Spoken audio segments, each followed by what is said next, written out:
పొగ తాగటం మరియు మద్యం సేవించడం ఆరోగ్యానికి హానికరం. ఇది మీకు క్యాన్సర్‌కి కారణం కావచ్చు. Smoking and drinking are injurious to health. It's causes cancer.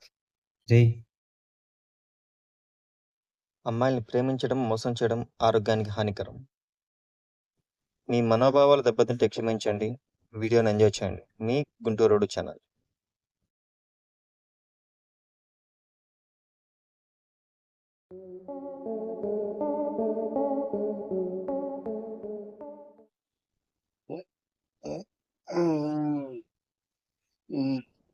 ఏంటిది తల కిందలు కొన్నాను. ఇదెవర్రు ఎడ కూర్చుంది? మందు తాగొద్దురా అంటే వినవు కదా. తలంతా పట్టేసింది. ఆడ పెట్టింది దీన్ని. దొరికింది. ఏంటిది? ఈ ప్రపంచంలో నాకంటూ ఎవరూ లేరు. ఎవరైతే చూడడానికి బానే ఉంది. ఎంతకది పైకి వెళ్తుందా, పైకి పోతుందా? ఓ అమ్మాయి ఆగు, వస్తున్నా. ఏయ్ ఓయ్ పిల్ల, నిన్నే పిలిచేది. ఆగు. ఎవరూ లేని నేను చచ్చిపోవడమే కరెక్ట్. ఈ ప్రపంచానికి నాకు సంబంధాలు తెగిపోయాయి. అమ్మా, నేను కూడా మీ దగ్గరకు వచ్చేస్తున్నా. ఇంకా ఆగు, ఏంటి పిలిచేదో వెళ్ళిపోతున్నా? నేను నిన్ను ఆపడానికి రాలేదు. జనాలు చూడటం సినిమాల్లోనే చూశాను, రియల్ గా ఎప్పుడు చూడలేదు. చూద్దారని ఏదో జనును చూని ఇక్కడ నుంచి దూకామనుకో కాళ్ళు చేతులు ఇరుగుతాయి. అదే అక్కడి నుంచి దూకామనుకో కింద పడేలోపు పైకి వెళ్ళిపోతావు. నీకేమన్నా భయం అది చెప్పు, నేను దోచేస్తా. ఓకే, పైకి పోతావు. ఓకే. హే, చోటి మనిషి చచ్చిపోతుంటే నువ్వు దూకమంటున్నావు. నువ్వు అసలు మనిషివేనా? ఎంతసేపు ఆలోచిస్తావు? ఓకే, తర్వాత తీరగా ఆలోచించుకో. దూకమ్మా. అమ్మ నాన్న చచ్చిపోయారు. బంధువులు రాబంధుల్లాగా ఆస్తి లాక్కున్నారు. ప్రేమించినోడు వదిలేశాడు. ఇంకెవరి కోసం బతకాలి నేను? ఏంటి దీనికే బంధాలు బంధువులు? ఇవి కూడా కష్టాలేనా? ఓ సిందేనా కష్టాలు, కన్నీళ్ళు, బాధలు. నాతో ఒక్కరోజు ట్రావెల్ చేయి. రేపు కూడా నీకు ఇదే అనిపించింది అనుకో, నేనే తీసుకొచ్చి తోచేసా. ఇక్కడి నుంచి కాదు, అక్కడి నుంచి. సరేనా? మహా అయితే ఇందులో నీకు పోయేదేముంది? నీ లైఫ్ లో నీకు ఇంకో రోజు పెరిగింది. ఏం మారదు. వచ్చే అమ్మా, వచ్చేయ్ వచ్చేయ్. Come follow me. వీడితో వెళ్ళాలా వద్దా? లైఫ్ ప్రతి ఒక్కరికి సెకండ్ ఛాన్స్ ఇస్తుంది అంటారు, అది ఇదేనా? నా లైఫ్ ఎటుపోతుందో నాకే అర్థం కావట్లేదు. చూద్దాం.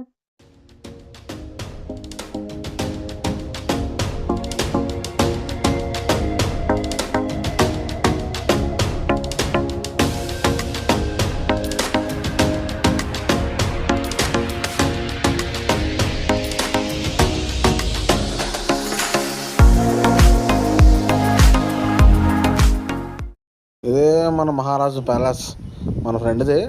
అది తన బెడ్రూమ్. నువ్వు కావాలంటే విచ్చలవిడిగా వాడేసుకోవచ్చు. ముందైతే నువ్వు ఏడుపా, తర్వాత ఏం చేయాలో ఆలోచిద్దాం. వెళ్ళు.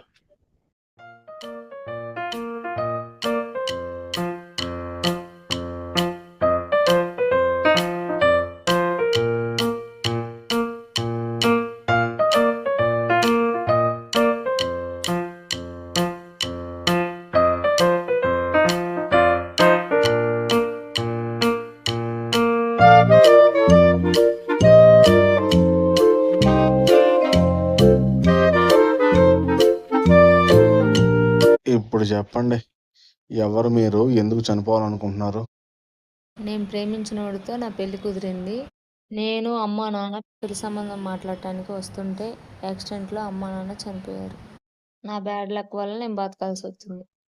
మా నాన్న పేరు మీద ఉన్న ఆస్తులు మొత్తం లాగేసుకున్నారు. ఇంట్లో నుంచి బయటికి గెంటేశారు. సర్లే, ఆస్తులే కదా పోయింది. అవును, నీకు పెళ్లి కుదిరింది కదా, నువ్వు వాడి దగ్గరికి వెళ్ళొచ్చుగా. నీది లవ్ మ్యారేజే కదా. ఇన్సిడెంట్స్ జరిగిన కాడ నుంచి నా కాల్ లిఫ్ట్ చేయట్లేదు, సైట్కి వెళ్తే నన్ను కలవట్లేదు. తన కన్స్ట్రక్షన్ ఫీల్డ్లో వర్క్ చేస్తాడు. తన పేరేంటి? తను ఎక్కడ పనిచేస్తాడో నీకు ఏమైనా ఐడియా ఉందా? తన వంశీ క్రియేషన్స్లో పనిచేస్తున్నాడు. తన పేరు Vicky. Vamshi creations, Vicky, EVP colony. తా, ఓసారి హాయ్ చెప్పొద్దాం.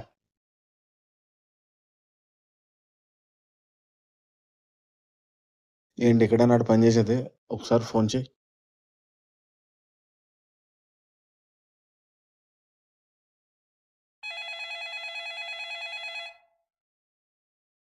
హలో విక్కీ, నేను మీ సైట్ దగ్గర ఉన్నా, ఒకసారి బయటకు వస్తావా? ఓకే.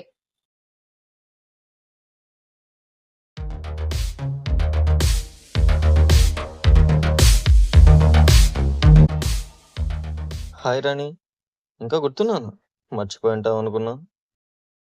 విక్కీ, ఎందుకు అలా అంటున్నావు? విక్కీ కాదు, విక్కీ గారు అని పిలవండి. నీ రేంజ్ తగ్గింది, నా రేంజ్ పెరిగింది.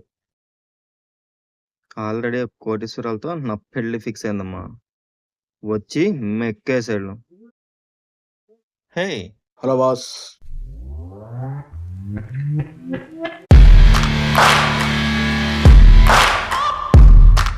సర్లేగానే, పెళ్ళి అయితే బాగానే చేసుకుంటున్నావు, మరి ప్రేమించిన ఈ అమ్మాయి పరిస్థితి ఏంటి? బాస్ బాస్ బాస్, మీరెవరో నాకైతే తెలీదు. దీన్ని మాత్రం నేను డబ్బు కోసమే ప్రేమించాను, డబ్బు కోసమే పెళ్లి చేసుకోవాలనుకున్నాను. దీని దగ్గర డబ్బులు లేనప్పుడు నాకెందుకు బాస్? నాకు ఒక రిచ్ అమ్మాయి దొరికింది, రిచ్ లైఫ్, దానికన్నా ఇంకేం కావాలి? ఇదెంత? ఆఫ్టర్ ఆల్ మా వెంట్రుకతో సమానం.